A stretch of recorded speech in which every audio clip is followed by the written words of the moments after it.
Hello everyone, welcome to Roll the Dice here at the Westfield Librarian with myself, Christian Bohr, and today we're discussing how to build a one-shot adventure.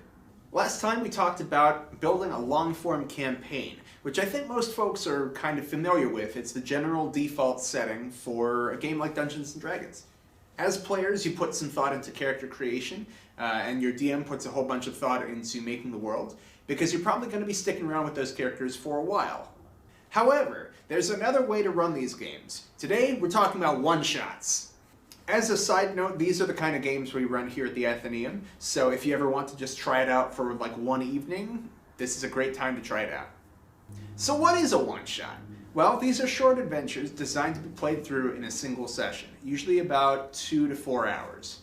One-shots are to campaigns what music videos are to movies. In a full campaign, you can watch your characters grow and evolve, watch their choices influence the world around them. In a one-shot, it's a bit different.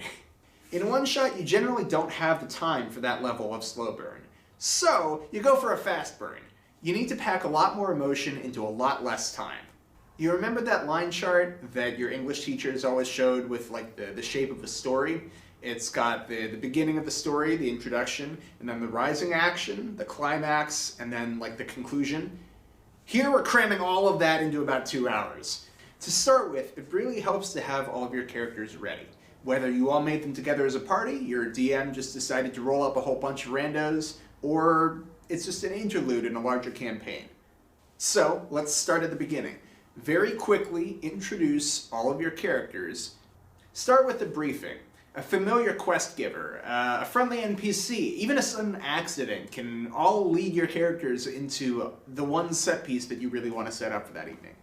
Go slay the beast in that abandoned mine. The crown of Agathion has been stolen by the local crime boss. Oh no, our boat has been overturned by horrible fishmen. Start the adventure there. Face the immediate problem. Then, once your players have just about solved the initial problem, hit them with the complication. This is like a twist in a movie, but instead of shocking the audience, we're making the players' lives a little bit more difficult. A complication is not necessarily a new problem. A complication is twisting what's already there, not throwing in something different. For example, if they're fighting a dragon, it's not like 3 more dragons show up and kill everyone. That's not a complication, that's just a bad ending. Instead, if they're fighting a dragon, maybe the dragon hits a lever and suddenly their lair is a little bit more trapped or a little bit more dangerous. Dragons can use levers too, they're people. So here are a couple for example.